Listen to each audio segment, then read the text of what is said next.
দ্বিতীয় মেয়াদে ক্ষমতায় বসার পর থেকেই অভিবাসীদের উপর কঠোর অবস্থানে মার্কিন প্রেসিডেন্ট ডোনাল্ড ট্রাম্প। নথিপত্র না থাকায় অনেক অভিবাসীকে দেশে ফিরতে বাধ্য করেন তিনি। একই সঙ্গে ভিসা কার্যক্রমও কিছুটা জটিলতা এনেছে দেশটি।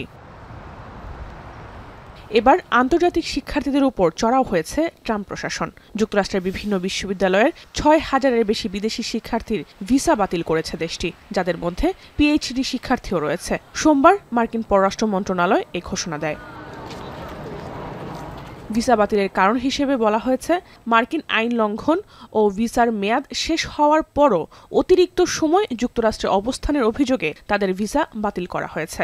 এছাড়াও তাদের বিরুদ্ধে মাদকাসক্ত অবস্থায় গাড়ি চালানো, চুরি, ছিনতাই, হামলা ও সন্ত্রাসবাদে সহায়তার অভিযোগ রয়েছে বলে জানায় মার্কিন স্টেট ডিপার্টমেন্ট। ৬,০০০-এর মধ্যে ৪,০০০ শিক্ষার্থী আইন ভঙ্গের দায়ে ভিসা বাতিল করা হয়েছে, আর ২ থেকে ৩ শতাধিক শিক্ষার্থীর বিরুদ্ধে সন্ত্রাসবাদের সহায়তার অভিযোগ রয়েছে। তবে সন্ত্রাসবাদের সহায়তা নিয়ে কোনো ব্যাখ্যা দেওয়া হয়নি।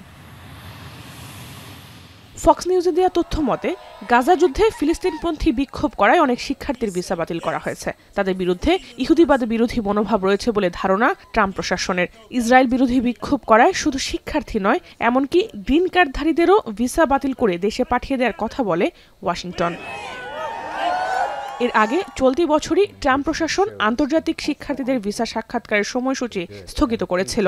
জুনে সাক্ষাৎকার পুনরায় চালুর পর ঘোষণা দেওয়া হয়, অতিরিক্ত যাচাইয়ের জন্য আবেদনকারীদের নিজেদের সামাজিক যোগাযোগ মাধ্যমের অ্যাকাউন্ট প্রকাশ করতে হবে।